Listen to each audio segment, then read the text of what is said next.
Assalamualaikum warahmatullahi wabarakatuh. Perkenalkan, nama saya Andira Salmonofriani. Di sini saya akan menjelaskan tentang peta kendali. Apa itu peta kendali? Peta kendali bisa disebut dengan control chart. Merupakan salah satu dari alat yang berbentuk grafik dan dipergunakan untuk memonitor atau memantau stabilitas dari suatu proses serta mempelajari perubahan proses dari waktu ke waktu.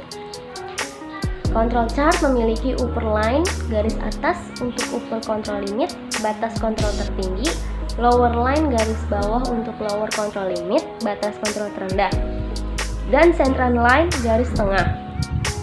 Untuk rata-rata, data yang dimasukkan berupa titik yang kemudian digambarkan garis untuk memperlihatkan grafiknya.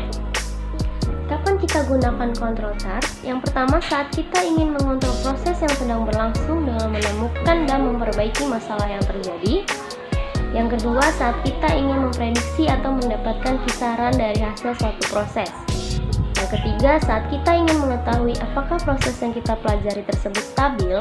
Yang keempat, saat kita ingin menganalisis pola variasi proses, apakah dari penyebab khusus atau penyebab umum yang sering terjadi di proses. Yang terakhir, saat kita ingin menentukan apakah proyek peningkatan kualitas harus membidik kepada pencegahan pada masalah tertentu atau harus melakukan perubahan yang mendasar pada proses. Di sini ada tujuan utama. Tujuan utama dari pengguna control chart adalah untuk mengendalikan proses produksi sehingga dapat menghasilkan kualitas yang unggul dengan cara mendeteksi penyebab variasi yang tidak alami atau disebut dengan proses shift, serta untuk mengurangi variasi yang terdapat dalam proses sehingga menghasilkan proses yang stabil. Yang dimaksud dengan proses stabil adalah proses yang memiliki distribusi normal yang sama pada setiap saatnya.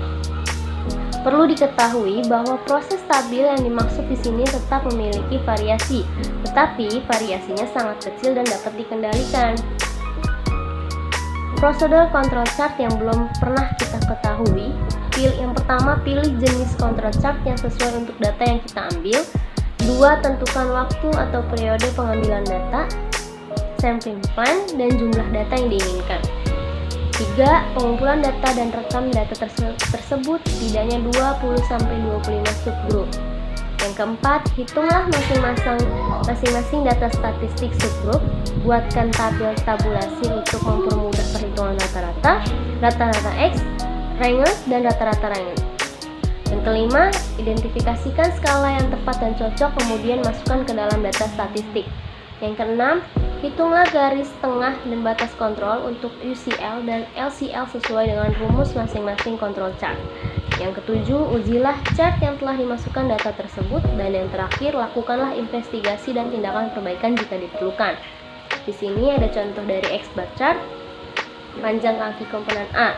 Di sini ada contohnya. Dan selanjutnya, control chart atau peta kendali yang sering dipakai dalam produksi pada umumnya terdiri dari 7 jenis control chart dan digolongkan menjadi 2 kategori berdasarkan jenis data yang diukurnya. Di sini ada jenis-jenisnya. Yang pertama, variable control chart digunakan untuk mengendalikan proses dengan data variabel seperti panjang kaki komponen, suhu solder, tegangan power supply, dimensi komponen, dan data-data variabel lainnya. Jenis-jenis control chart ini diantaranya adalah X-bar R chart, X-bar S chart, dan IMR chart. Komponen penting yang terdapat dalam sebuah control chart adalah batas-batas kendali yang terdiri dari upper control limit, central limit, dan lower control limit. Yang pertama ada X-bar R chart. Adalah peta kendali untuk mengendalikan proses berdasarkan rata-rata X-bar dan range. X-bar R chart digunakan apabila ukuran sampel yang digunakan berjumlah lebih dari 2 dan kurang dari atau sama dengan 5. Pada setiap set sampel data, jumlah set sampel yang ideal adalah 20-25 set sampel. Yang kedua, X-bar X chart. X-bar X chart adalah peta kendali untuk mengendalikan proses berdasarkan rata-rata X-bar dan standar deviasi. X-bar S chart digunakan apabila ukuran sampel yang dikumpulkan berjumlah lebih dari 5 pada setiap set sampel data. Jumlah set sampel yang ideal adalah 20-25 set sampel. Yang ketiga, individual moving range chart. Digunakan apabila data sampel yang dikumpulkan hanya berjumlah 1 unit. Chart jenis ini sering digunakan jika sampel yang diperiksa tersebut harus dimusnahkan, tidak dapat dipakai kedua kalinya, atau pada produk berharga tinggi. Jenis yang kedua, atribut. Atribut ini digunakan untuk mengendalikan proses dengan menggunakan data atribut seperti jumlah unit yang gagal produksi atau reject, jumlah ketidakhadiran karyawan, jumlah komponen yang defektif, dan lain sebagainya. Pada dasarnya, data atribut adalah data yang hanya memiliki 2 nilai atau pilihan seperti OK atau NG, hadir atau absen, dan komponen baik atau komponen defektif. Jenis-jenis control chart ini diantaranya adalah NP chart, P chart, C chart, dan U chart. Yang pertama, NP chart yang berfungsi untuk mengukur jumlah defektif pada produksi. NP chart digunakan apabila jumlah sampel yang dikumpulkan adalah konstan atau tetap. Ukuran sampel sebaiknya berjumlah lebih dari 30 dan harus konstan dari awal waktu ke waktu, sedangkan jumlah set sampel yang ideal adalah sekitar 20-25 set sampel. Yang kedua, P chart. P chart yang berfungsi untuk mengukur proporsi defektif pada produksi. Sebagai contoh, jika ada 10 unit yang cacat dari 100 yang diinspeksi, maka proporsi produk cacat adalah 10-100. Chart digunakan apabila jumlah sampel yang dikumpulkan adalah tidak konstan atau tidak tetap. Ukuran sampel sebaiknya lebih dari 30 dan jumlah set sampel yang ideal adalah sekitar 20-25 set sampel. Yang ketiga, C-chart.